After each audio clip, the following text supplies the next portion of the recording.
সুপ্রিয় শিক্ষার্থীবৃন্দ, তোমরা সবাই কেমন আছো? আশা করি বেশ ভালো আছো। আজকে তোমাদের সামনে আমি মডেল ভার্বের দ্বিতীয় কোর্স নিয়ে হাজির হয়েছি। তোমরা যারা এখনও আমার মডেল ভার্বের প্রথম অংশটি দেখোনি, তারা উপরের আইকন বাটনে ক্লিক করে দেখে নিতে পারো, অথবা আমি এই ভিডিওটি ডেসক্রিপশনে দিয়ে দেবো, সেখানে তোমরা দেখে নিতে পারো। সুপ্রিয় শিক্ষার্থী বন্ধুরা, তোমরা যদি এই ভিডিওটি প্রথম থেকে শেষ পর্যন্ত দেখো, তাহলে আশা করি অনেক সুন্দরভাবে বুঝতে পারবে এবং তোমরা ইংরেজিতে ধীরে ধীরে দক্ষ হয়ে উঠবে এবং দক্ষ শিক্ষক হয়ে উঠবে একসময়। তোমাদের আর কোনো সমস্যা থাকবে না আশা করি। তো বন্ধুরা, কথা না বাড়িয়ে আমি আমার ভিডিওটি শুরু করতে যাচ্ছি। Modal verb suppose two. আজকে নিয়মটা হলো সাপোজ টু। এটা একটা চমৎকার নিয়ম। এই নিয়ম দিয়ে তুমি হাজার হাজার বাক্য গঠন করে নিজেকে তাক লাগিয়ে দিতে পারবো ওপরের সামনে। তাই তোমার মনোযোগ দিয়ে দেখো। নিয়মটি হলো, কারো কোনো কাজ করার কথা আছে। নিয়মটি কারো কোনো কাজ করার কথা আছে এমন বোঝালে নিচের গঠন, এই গঠনটা স্ট্রাকচারটা অনুসরণ করে তোমরা হাজার হাজার বাক্য গঠন করতে পারবে এবং স্মার্টলি নিজেকে উপস্থাপন করতে পারবে। আশা করি প্রথম থেকে ভিডিওটি দেখো। তো স্ট্রাকচারটি হলো, গঠনটি হলো, প্রথমে সাবজেক্ট নেবে, সাবজেক্টের পরে বিভাগ নেবে। বিভাগ হলো কোনগুলো? অ্যামিজার। এই অ্যামিজারের যে কোনো একটা আসবে, তারপরে আসবে সাপোজ টু, তারপরে ভার্বের present form plus object plus extension. এই স্ট্রাকচারটা তোমাদের অ্যাপ্লাই করে বাক্যগুলো গঠন করতে হবে, ঠিক আছে? এবার দেখো, এখানে তোমাদের একটা বিষয় জানা জরুরি, কোথায় এম বসে, কোথায় ইজ বসে, কোথায় আর বসে। এটা আমি জানি তোমরা বুঝো, তবে অনেকে এই বিষয়টিও বোঝে না। তাদের কথা বিবেচনা করে আমি এটা এখানে উপস্থাপন করছি। তো দেখা যাক কোথায় এম বসে।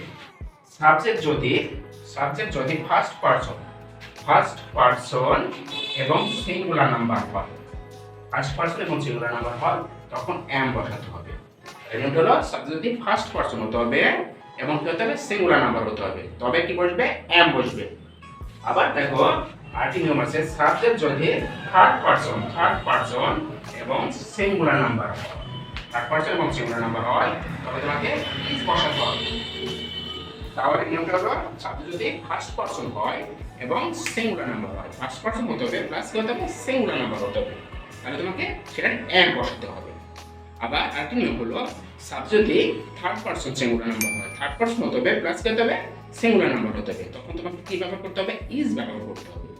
আর এই দুইটার কোনোটাই মানে তোমাকে দেখতে পাচ্ছ নেই, তাহলে কি করবে? বাদ বাকির মধ্যে পড়ে যাবে, তাহলে সেখানে তোমাকে কি অ্যাপ্লাই করতে হবে? আর অ্যাপ্লাই করতে হবে। আশা করি বিষয়টি বুঝতে পেরেছো। তো দেখা যাক, এখানে আমি কিছু উদাহরণ দিয়েছি তোমাদের বোঝার সুবিধার্থে। এরকম উদাহরণ ফলো করে তোমরা হাজার হাজার উদাহরণ তৈরি করতে পারবে, নিজে থেকে লিখতে পারবে। তো দেখা যাক উদাহরণগুলো কি। আমার বাজারে যাওয়ার কথা। এই যে বাজারে যাওয়ার কথা, তাহলে আমি এই স্ট্রাকচার অনুসরণ করে ওটা ট্রান্সলেশন করি। দেখো, প্রথমে স্ট্রাকচারে কি দিয়ে আছে? প্রথমে সাবজেক্ট কোনটা বলো দেখি? আমার ইংরেজি হবে কি? আর। এই যে সাবজেক্ট, তারপরে কি লিখবে? এম অথবা ইজ অথবা আর। তাহলে আমি এখানে কি নেব? এখানে দেখো, তোমাদের আমি এর পার্সন এবং নাম্বারের উপর একটা ক্লাস নিয়েছি, সেখানে তোমরা দেখে আবার এই বিষয়টি নিশ্চিত হতে পারবে।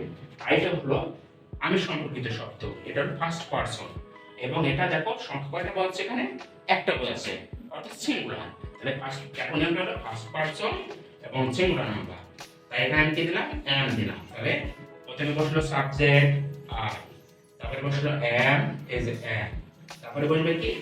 সাপোজ টু, এই যে সাপোজ টু, তারপরে কি বসবে? ভার্ব। আর কোনটা? যাওয়ার ইংরেজি হলো কি? এই যে গো। আর প্রেজেন্ট ফর্ম বসবে, তারপরে বাকি অংশ টুমরো। তো বাক্যটা অ্যাফার্মেটিভ এটা ছিল, বাক্যটা নেগেটিভ হলে একই স্ট্রাকচার ফলো করে করতে হবে। দেখো, রহিমের বইটি পড়ার কথা না। এই যে না, তার মানে কি? না বলতে হবে বা তোকে নেগেটিভ করতে হবে। তাহলে দেখো, প্রথমে সাবজেক্ট বসাই। সাবজেক্ট কোনটা? রহিম। রহিমের ইংরেজি কি? রহিম। আর রহিম থার্ড পারসন এবং সিঙ্গুলার নাম্বার, তাহলে সাবজেক্টে থার্ড পারসন সিঙ্গুলার নাম্বারে কি বসাতে বললাম? ইজ বসাতে বললাম, এই যে ইজ। এবার দেখো, বাক্যটা যেহেতু নেগেটিভ, তাহলে নেগেটিভ হলে এম হলে এম এর পর নট হবে, ইজ হলে ইজ এর পর নট হবে, আর হলে কি হবে আর এর পর নট হবে। তাহলে এখানে যেহেতু Rohit third person singular number, তাই ইজ বসলো এবং তারপরে কি আসলো বাক্যটা নেগেটিভ, এই কারণে কি বসলো নট দিলাম, এই যে নট দিলাম। তারপরে কি আসবে এই যে সাপোজ টু, এই যে সাপোজ টু। তারপরে কি আসবে ভার্ব, ভার্ব কোনটা দেখো তো, পড়া, পড়ার ইংরেজি কি হলো রিড, এই যে রিড। অবজেক্ট কোনটা কাজ হয়ে গেল। ব্যাপারটা এই স্ট্রাকচার ফলো করে তুমি ইন্টারোগেটিভও করতে পারো, প্রশ্নবোধকও করতে পারবে ব্যাপারটা। তাহলে দেখা যাক কিভাবে করব। তোমার কি, এই যে কি, এটা দ্বারা কি বোঝাচ্ছে প্রশ্ন করা বোঝাচ্ছে। তাহলে কি করব, প্রশ্ন করা বোঝালে তোমার স্ট্রাকচারটা হবে এইভাবে করতে হবে। প্রথমে এম ইজ আর আগে চলে আসবে, ইন্টারোগেটিভ করার সময় কি হবে সাহায্য ভাবটা আগে নিতে হবে। তাহলে আমি এখানে কি নেব, তোমার কি ভাত রান্না করার কথা। তাহলে এখানে দেখো সাবজেক্ট কোনটা ইউ, ইউটা কোন পারসন কত থেকে শিক্ষার্থী বন্ধুরা, ইউটা অবশ্যই তুমি সম্পর্কিত শব্দ বিদায় যাবে, এটা সেকেন্ড পারসন, তাই না? তাহলে সেকেন্ড পারসন হলে কি হবে আর হবে, এজ আর নিলাম প্রথমে, অর্থাৎ এমিজারের প্রথমে আর নিলাম।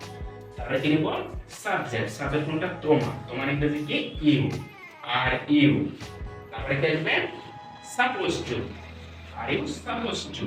তারপরে কি আসবে আর বার কোনটা রান্না করা, রান্না করা ইংরেজি কি কুক, এই যে কুক।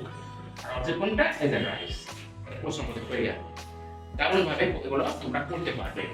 এবার দেখো তার কি, তার কি এখন ঘুমার কথা নাই, যে প্রশ্নবোধক আছে এবং কি আছে না বোধক আছে, অর্থাৎ এটাকে বলে নেগেটিভ ইন্টারোগেটিভ। নেগেটিভ ইন্টারোগেটিভ করার সময় তোমাকে কি করতে হবে, সাহায্যকারী ভাবটা ইন্টারোগেটিভের মতোই আগে নিতে হবে। তাহলে এখানে সাহায্যকারী ভাব কোনটা নিব, এম নিব না ইজ নিব না আর নিব ইজ নিব। কেন নিব, কারণ এখানে সাবজেক্টটা হলো হি, হি কোন পারসন থার্ড পারসন এবং সিঙ্গুলার নাম্বার। তাহলে থার্ড পারসন সিঙ্গুলার নাম্বারটা কি নিব বন্ধুরা, ইজ নিব, তাই ইজ নিলাম। এবার দেখো যেটা এটা প্রশ্নবোধক প্লাস না বোধক, তাহলে কি সাহায্যকারী ভার্বের সাথে যে সংক্ষিপ্তভাবে আমাকে কি দিতে হবে, নট ব্যবহার করতে হবে। এর ওটি না দিয়ে কি দেব, সংক্ষিপ্তভাবে দেব N H A apostrophe, H A apostrophe T দেব। তারপরে কি দেব সাবজেক্ট নিব, এই যে সাবজেক্ট, এই যে স্ট্রাকচারের সাবজেক্ট সাবজেক্ট নিব। তারপরে সাপোজ টু নিব। তারপরে ভার্ব কোনটা জানতে তো ঘুমানো, ঘুমানো ইংরেজি কি স্লিপ, স্লিপ।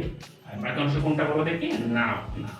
আর বাকি শেষে অবশ্যই প্রশ্নবোধকটা চিহ্ন দেব, তাহলে আমার বাক্য কমপ্লিট হয়ে যাবে। আশা করি সুপ্রিয় শিক্ষার্থীবৃন্দ তোমরা বিষয়টি অনেক সুন্দরভাবে বুঝতে পেরেছো। যদি না বুঝে থাকো তাহলে ভিডিওটি আবার দেখো এবং মনোযোগ সহকারে দেখো, অবশ্যই বুঝবে। এবং এভাবে তোমরা যদি আমাদের সাথে লেগে থাকো তোমার ইংরেজির কনফিডেন্স অনেক স্ট্রং হবে এবং তুমি দুর্বল যদিও থাকো তাহলে আস্তে আস্তে অনেক দক্ষতা অর্জন করবে এবং নিজেকে বিশ্বের সাথে তাল মিলিয়ে চলতে পারবে। তো আমার এই ভিডিওটি ভালো লাগলে লাইক কমেন্ট শেয়ার করে অবশ্যই তোমার বন্ধুদেরকে জানিয়ে দিবে এবং আমাদের সাথে থাকবে, অবশ্যই থাকবে। আশা করি ভালো কিছু হবে। খোদা হাফেজ।